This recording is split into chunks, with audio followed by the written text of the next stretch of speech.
Flyers Daily for Thursday, April 4th, 2024. Flyers Daily presented by Ticketmaster. Make more memories live. We got a lot for you in this episode. There's not a lot going on in the NHL tonight of consequence to the Flyers. The Devils are playing the Rangers tonight. The Rangers are sitting in the top spot at 104 points. The Devils now in the 7th spot in the Metro with 76 points. They have a game in hand on the Flyers, and they are sitting 7 points back. So not of huge consequence. At the time of taping, game hasn't happened yet, but we have a lot for you, irregardless, if that's even a word. So what's in this episode? Two things. A little longer episode, number one. It's an off day, so we can stretch our legs a little bit. First and foremost, we're going to get to a conversation that I had yesterday with Flyers goaltender Ivan Fedotov. And I think it's such an interesting conversation. He's a very interesting guy. Obviously, we know what he's been through to an extent. We don't know the details of what it was like to go through it. And that's not something we're really going to go through in this conversation. But we're going to talk about him being here now, about adjusting to the NHL, about being in the NHL, the realization of that dream, about breaking in new equipment, something that I posted about when he first got here. Some people kind of poo-pooed that breaking in new equipment wasn't a big deal. It is a big deal to a goaltender, and he'll talk about it. He's in pretty much all new equipment. So that is something that I've gone through as a goalie. Everybody that's gone through it as a goalie, it's not fun. It's exhausting. It's more tiring when you can feel your equipment on you and you're breaking in new equipment and not feeling totally comfortable in your equipment. That takes a little bit of time. When you don't even feel your equipment on you is that's when you know you're comfortable.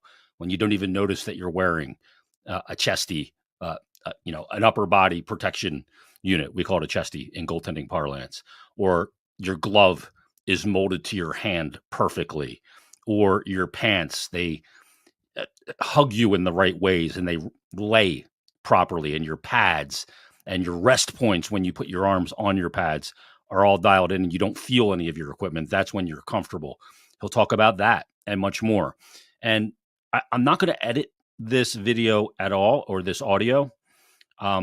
His English is decent, not perfect.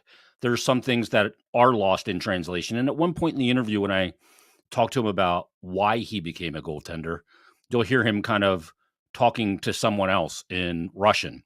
That's Denis Gurianov, who came into the interview with him, a bit of support system to help kind of, if there's some areas where he wasn't understanding what I'm asking, he could help me out. And Denis came in of his own fruition. And those players like Denis Gurianov and Yegor Zamula, we talk about this as well, are a big help to his transition here in Philadelphia, in the NHL, in North America, a world away from where he was before. After we hear from Ivan Fedotov, we're going to hear John Tortorella's press conference from yesterday, because I thought it was fascinating. And we'll talk about that after we hear from Ivan Fedotov. Here's my conversation with the Flyers goaltender. It is a brand new episode of Flyers Daily, and really looking forward to this conversation. We get to sit down with Flyers goaltender Ivan Fedotov. Welcome. How are you? Thank you. Appreciate it. Great feelings. So first game behind, and now it's most important time for us, all of us. So great feelings. Fans, it's awesome. So I don't know what to say more. So it's like now it's need a little bit time for understanding all of what's happened. So, and chance to exhale a little bit. And it's been, I'm sure, dizzying for you. Mm-hmm. Coming over, it's busy, change time zones, mm-hmm. all that stuff. To just play goalie, that's the fun part, right? Yes, it is. Yeah, it's correct. You're right. Now it's a bit hard time for me, so for sure. But I'm just how coach said me, like, just have fun. So yeah. That's what I do. Yeah, just enjoying, and all guys great. So funny. So, and it's awesome. Making saves is fun. I had a chance to watch when you get into the game in the second period, and at the first TV timeout, you skate over to the bench, and I could see you kind of looking up in the crowd. Was that the kind of the realization of a moment for you? During the game, I'm doing whatever I wanna. I don't care. I not so much focused on yourself. I can just look up or look side or Gotta stay focused. Yeah, but I don't care too much for about the game. So if I feel a little bit pressure or not nervous, excited yet, I can just I need a little bit look around and look on the screen TV and what's happened there. So it's just like this. Why'd you end up in goal? How'd you end up being a goalie? Like the old North American story is, you either had older brothers that shoved you in goal so they could shoot pucks or balls at you, or you loved the equipment. Is it the same story for you? How did you end up being a goalie? Ничего понял.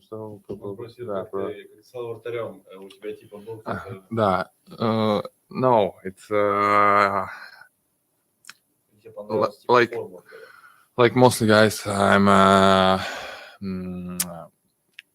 beginning player from forward, but it's not a long time. It's a couple months after that. So coach said me about your dad is tall.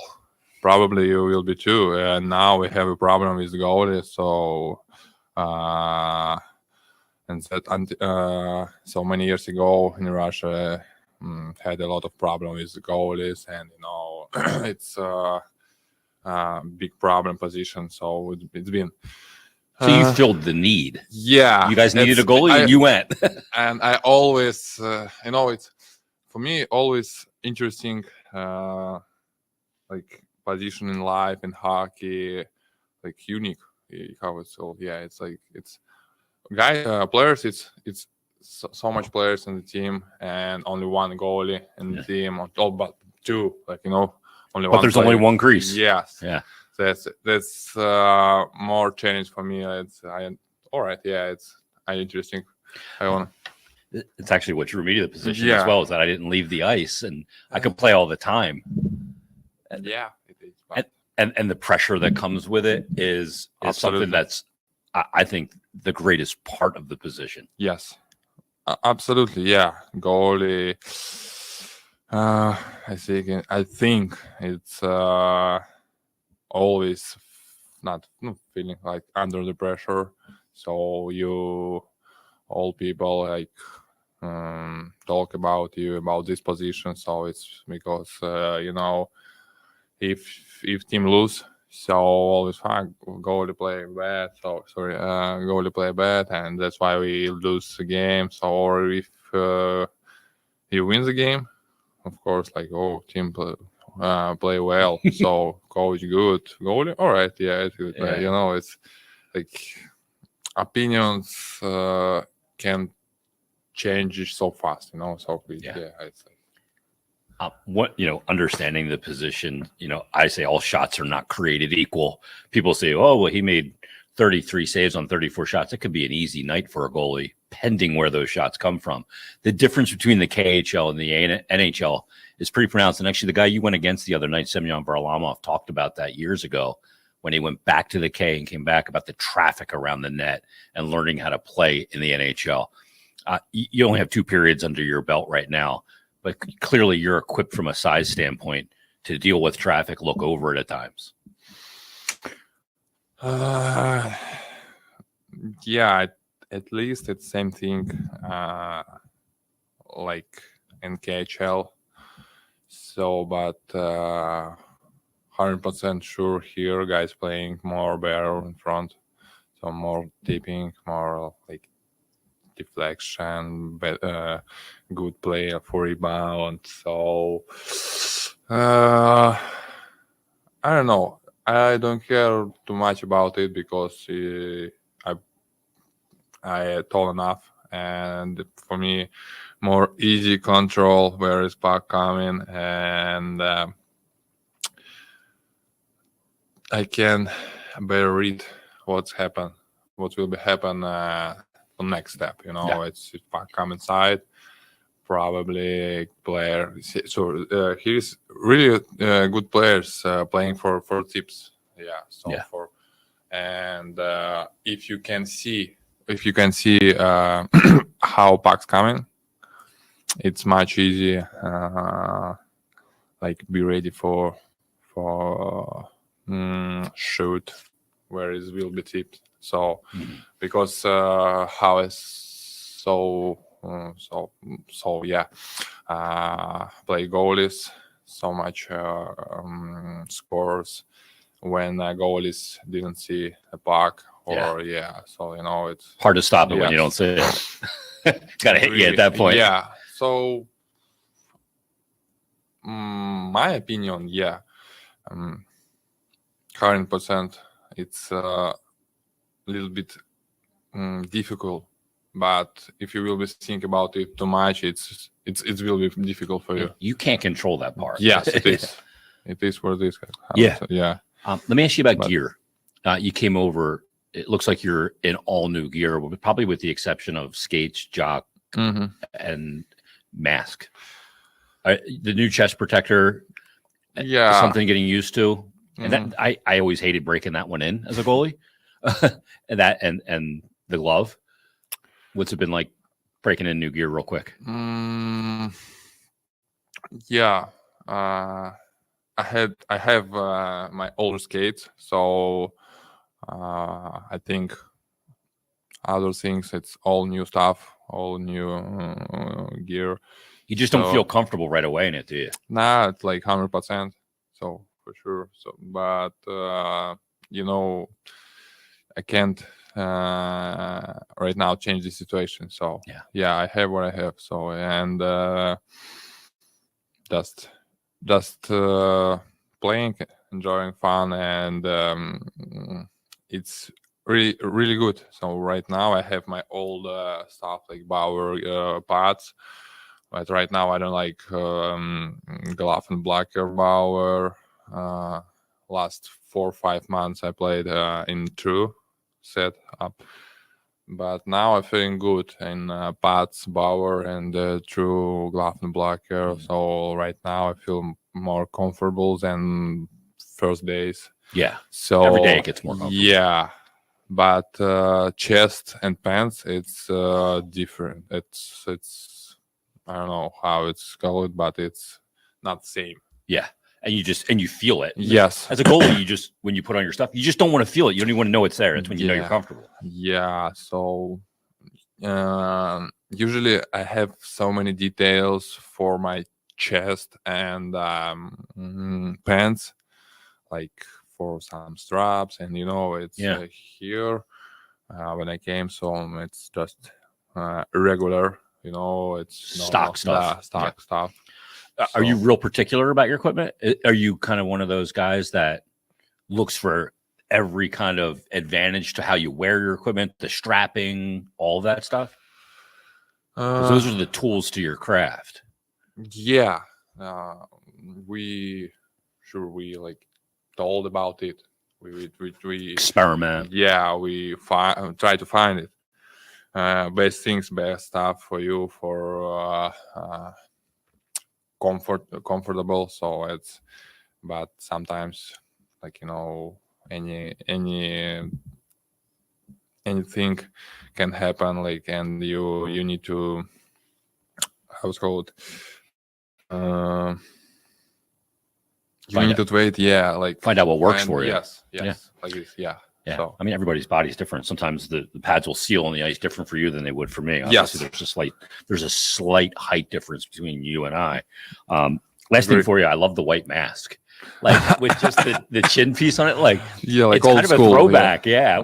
But eventually you're gonna go full paint, right? Yeah, for sure, 100%. But I like it too. it's much better than just white. So now I have like couple stickers. You know, it's Philly logo and like the flyers. I like it. It's looking like old school. It does. I know it. Yeah, and I waiting. I think it's couple days more, and I will have a new mask. So we'll see. We'll see. Do you have all your masks? Like you're going to display them at some point in your home when you retire? I mean, you look at my home studio. I got like masks all over the place. I love them. Yeah. Coolest part about the position is the mask. Let's be honest. Yes, it is. Yeah, I like it. I like this moment. So when you need to paint your mask, so and how it's called, you can be great here, like with who paint. Yeah. So what do you think? I like when it's some details like this, or like logo like this, or some buildings, or whatever you want. So you can do whatever you want, like, and trying new things, like, and find.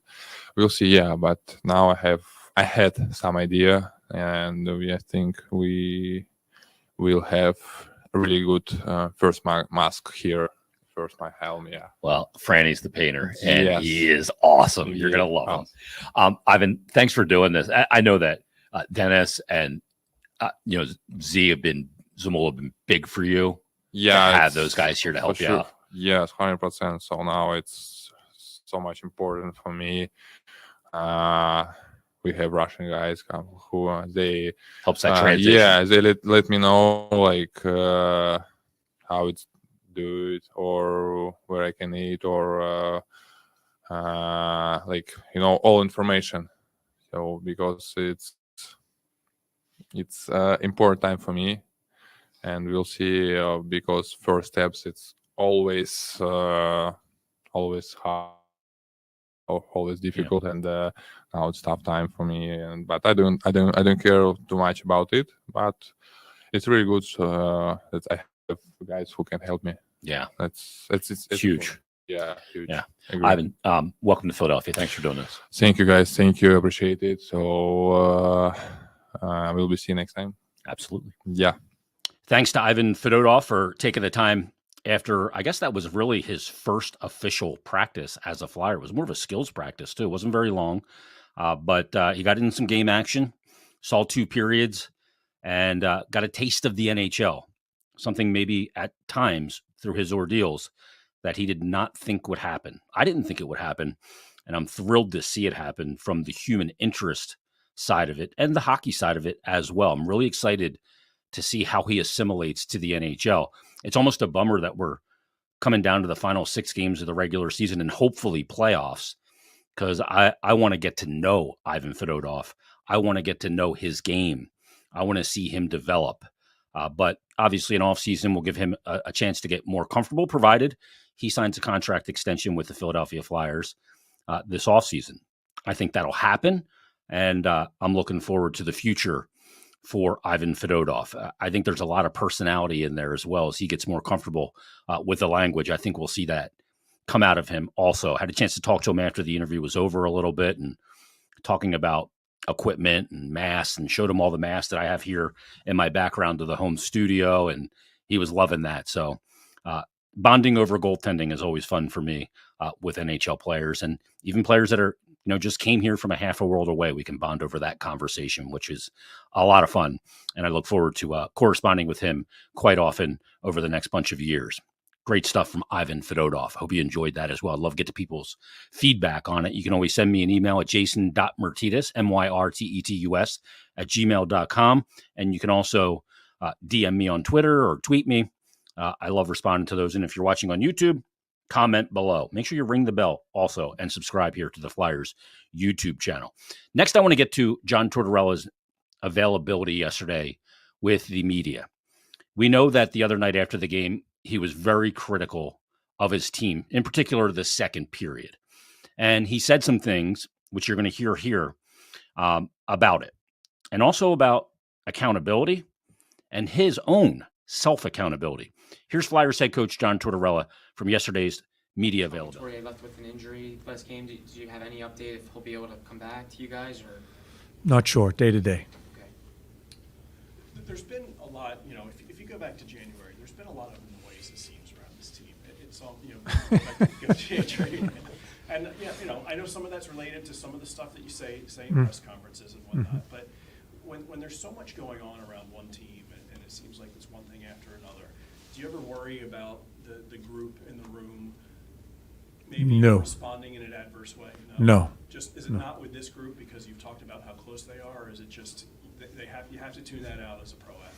I think both. I think this is a pretty special group, and I think all the athletes need to learn to tune stuff out, and I think they've done a really good job of that. Yeah, but I think it's a group that's just locked in together, and I don't think too much is going to affect them. I'm not sure there's always noise around teams in professional sports. I'm not sure which noise we're talking about. I don't know. Well, we go back to the Gauthier trade, just talking Yeah. about Carter Hart. Yeah. You getting kicked out of a game, frankly, Yeah. in Tampa. Yeah. All that stuff sort of resonates with a national audience, Yeah. right? And those guys are all, you've talked about the modern athlete, those guys are all on social media, I'm sure. But at the same time, some of those guys said they just kind of laugh about it and it helps bring them together. Yeah, I do think. See, I'm at a disadvantage, and certainly not an insult to you guys. I just don't read it. I just there's too many other things that I need to worry about, and I'm not as in tune to what's going on. Bigger stuff, of course, with Cutter and all that stuff going on, and but I do think sometimes it helps a team. I think if you handle it the right way, it helps the team, and I know we have a close group down there, and one thing we are, from coaches, Danny, Jonesy, the players, we are transparent down there. And there's no wondering what the guy's thinking. To me, that's the most important thing, is from our ownership right on down that we're transparent with one another. And I think we've done a pretty good job being transparent with you guys, too.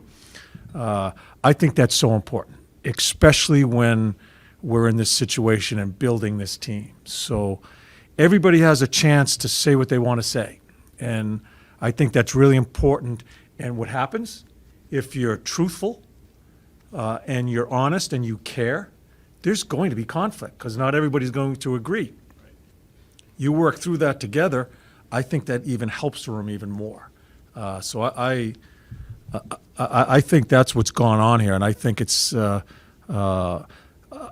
really healthy. Everybody gets freaked out around us sometimes when there's some truth said or honesty brought out. I think it's so healthy because there's no agenda. I think that's so important for a locker room. So when you say what you say after the game 2 days ago about, maybe certain guys not having what they Yes. face this time of year. Yes. You don't. Obviously, I'm sure there's truth to that coming from you. 'Cause Yes. You're pissed off about the second Ye- period. yes. You don't worry about any of that in the room. Maybe guys taking it the wrong way. You expect that they're going to handle it the right way. If- they know where they stand with you. Yes. So that makes you maybe less afraid to say something. Yeah, I don't remember it all, but it's not just the second period. As I watch the tape, to me, it's more than just the second period, and I don't worry about that. If a player, or it always comes down to, right? It always comes down, they're going to quit on him. It follows me around. And so be it. If a player is going to quit on me, or players are going to quit on me because I'm trying to make them better people and better athletes, you got the wrong damn coach here, and you got the wrong damn people here. So I'm not sure what goes on. My job is I am going to push athletes, and I try to stay away from. I have other things on my mind that I don't give you. I was in control the other night. What I said, I meant, and quite honestly, when I watch the tape now, I'm more concerned than just the second period, because I'm so proud of the team getting here. And I guess now the narrative out there is, because I've heard from other people, that they're young, They're not supposed to be here. Bullshit. We're here. We're here. Face it. And let's be better. And I don't think we're ready to be better. And that's my problem with us right now. And it is my job. I have not done a good enough job to get them over the hump after playing those 7 games. And then each game as it goes down, we have 6 left. I haven't done a good enough job to make them understand we have to be different now. We have to be at a different level. That's my frustration with me, and that's my frustration with the team. And if people can't handle it, so be it. How do you go about that? Is it how you address them, how you talk to the guys, or is it through skate, through the practices? Like, how do you get them over that hump then? Yes, it's through conversation. I think it's really important.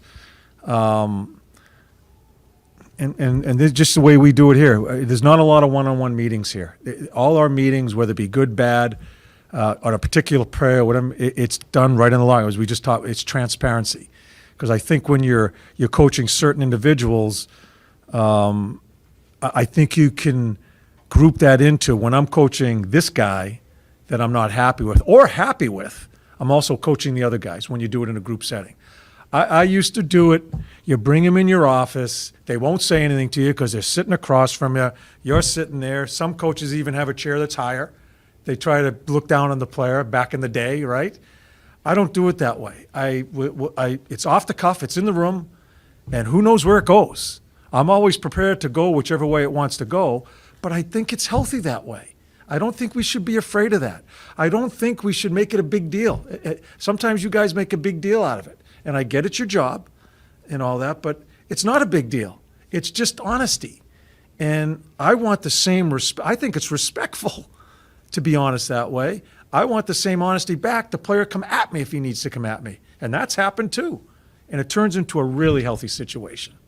I got the sense talking to the players down in the room a few minutes ago that it seems like, and this might not be even something that you talk to them about, but it seems like they are trying to tap back into the no one believed in us from the start of the season. We believed in us, and we still do. Yeah. Is that something that coaches are reminding them, or do you think that's purely a player-driven thing? I have my meeting. I think the players. I think the players this time of year, and I think that room needs to talk amongst one another without the coaches there. I think they need to have those conversations. I think we're in there way too much. We have stepped away a lot this year. We're going in there tomorrow because I think it's a very important meeting tomorrow before we get practicing again to talk about our mindset. I'm not going to tell you what it's about, but I think we got a pretty important day coming tomorrow as we start our road trip here to make sure we're thinking correctly. And make no mistake about it, I am proud of our team. I love from day one when you could see this room come together. I love coming to the rink and working with these guys, but it's my job to make sure they understand where we're at now. We're not regular season now. We have put ourselves in this spot. Let's not fade away and say, you know what, we're not even supposed to be here. That sucks.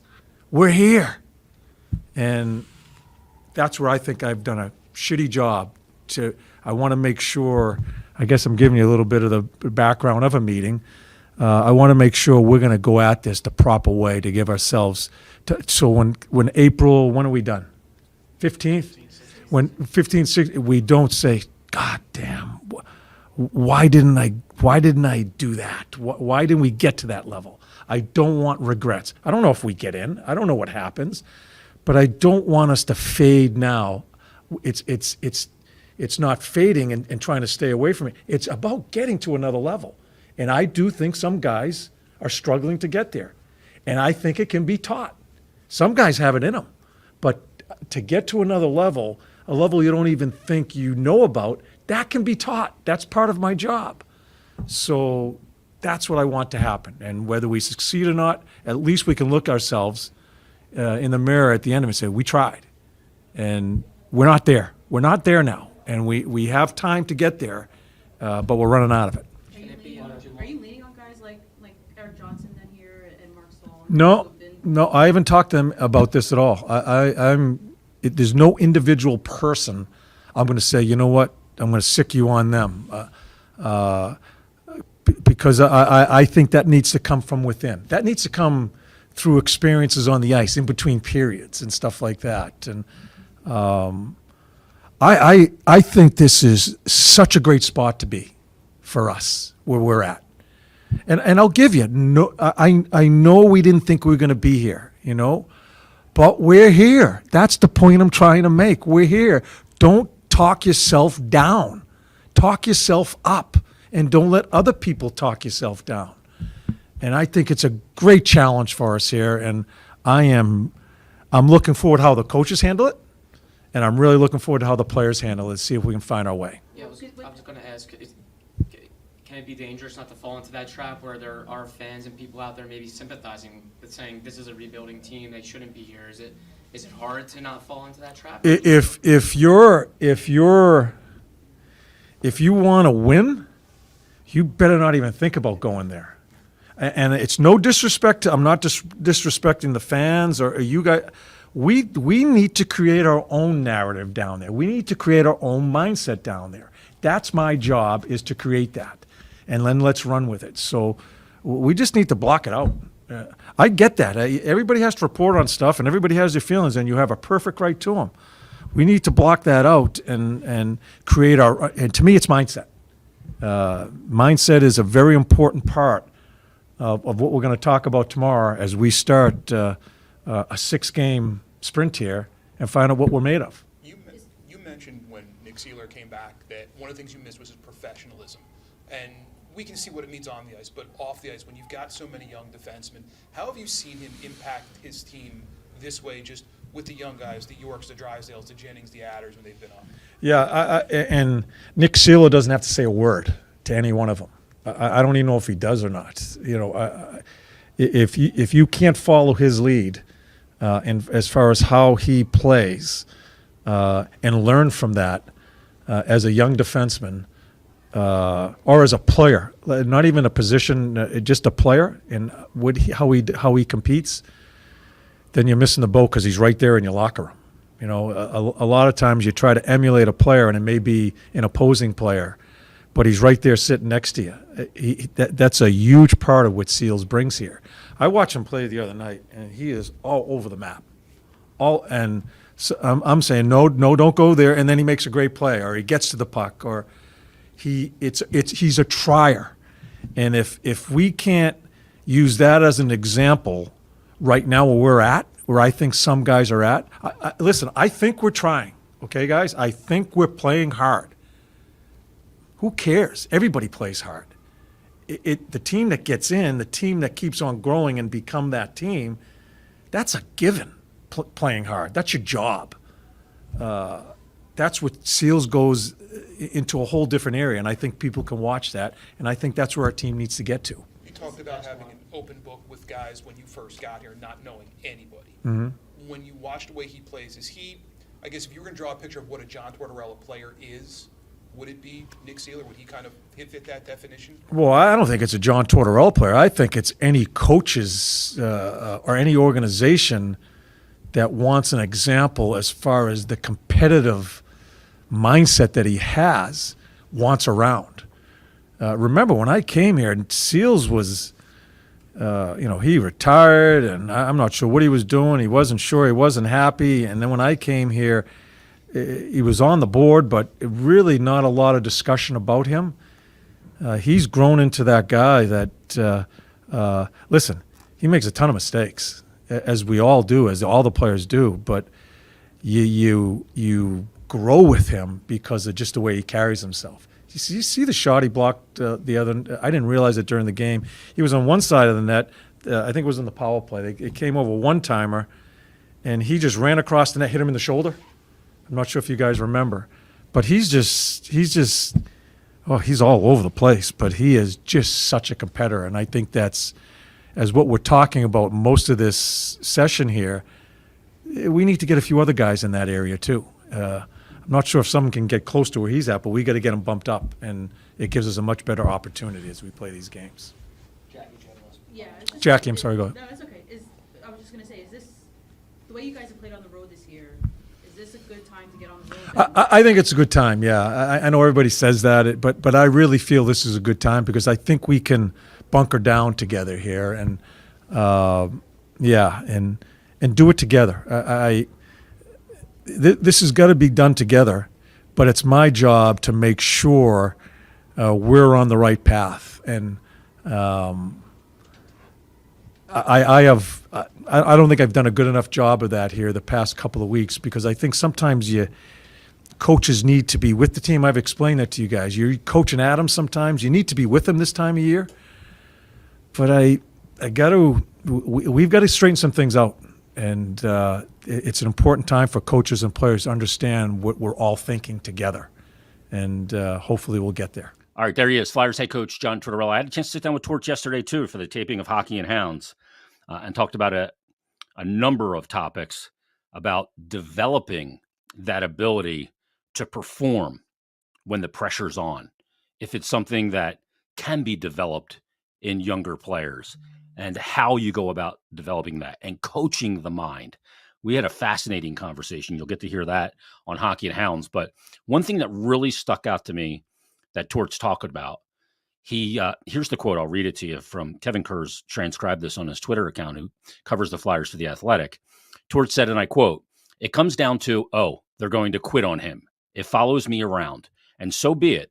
If a player is going to quit on me or players are going to quit on me because I'm trying to make them better people and better athletes, you've got the wrong damn coach here and you got the wrong damn people here."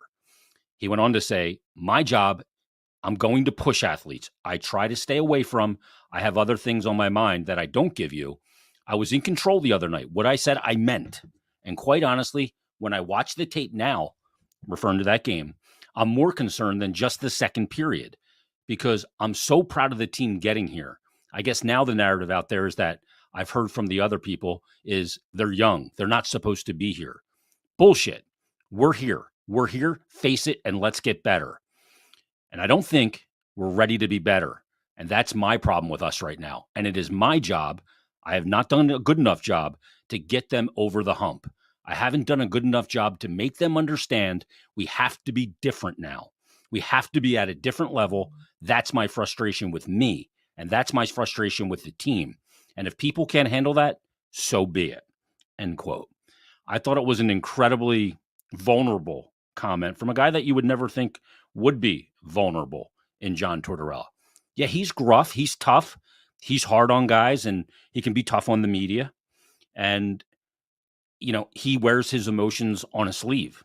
And you know exactly where he sits on a lot of situations and thoughts about his team play, individuals, and so on and so forth. And the tough thing for a coach, I've never been a firm believer that a coach's job is to get a player ready to play. Now, his job is to get a player ready to play from a strategic standpoint, a scouting, pre-scout standpoint, putting him in the right situations. But his job is not to motivate a player. These are professional athletes. They need to motivate themselves.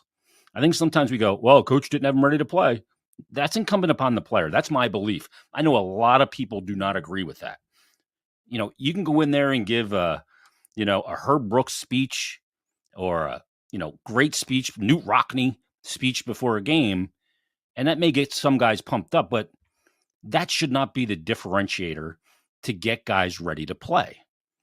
Working hard and being ready to play isn't an area where a player, a professional athlete, should get bonus points. Those are job description. Those are non-negotiables. But to get a player to break down barriers in his game that he doesn't even know he can get to a next level is part of the job. And Torts was very critical of himself that he thinks he hasn't done a good enough job of that because of the way the team has responded since the 7-game gauntlet. The loss to Montreal, the loss to Chicago, and obviously the overtime loss against the New York Islanders on Monday night. So I thought it was very, very insightful commentary from John Tortorella. And even though some of his press conferences post-game can be 38 seconds or a minute and a half, when he's in that flow of where he was yesterday in that press conference, you get a ton of insight. from that man and the way he thinks. And damn it, it's about time we had somebody around here that demands more. Sometimes people don't want Torts around because he forces you to look in the mirror and confront your biggest fears. For that, I give him stick taps. Join us tomorrow. We'll preview Flyers, and tomorrow they are in, where are they tomorrow? Oh, they're in Buffalo. We'll preview Flyers Sabres tomorrow on a brand new Flyers Daily.